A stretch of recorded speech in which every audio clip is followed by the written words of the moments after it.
बातमी पंढरपुरातून आहे। उन्हाचा पारा 40च्या वर जाऊन पोहोचलाय आणि अशातच पंढरपूरमध्ये चैत्री एकादशीच्या सोहळ्यासाठी भाविकांची गर्दी होणार आहे।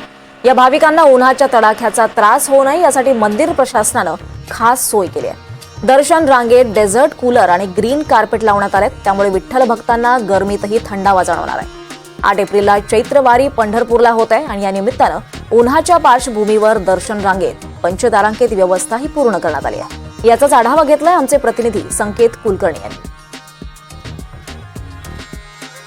उन्हाचा पारा 40च्या वर जाऊन पोहोचला आहे आणि अशातच आता प्रत्येकाला हवाय तो थंडावा आणि हाच थंडावा पंढरपुरात विठ्ठलाच्या दर्शन रांगेत भाविकांना मिळावा यासाठी आता पंढरपूरच्या विठ्ठल दर्शन रांगेमध्ये डेझर्ट कूलर आणून बसवण्यात आलेले आहेत। त्यासाठीची तयारी खरं तर आता दर्शन रांगेत सुरू असताना दिसतीये।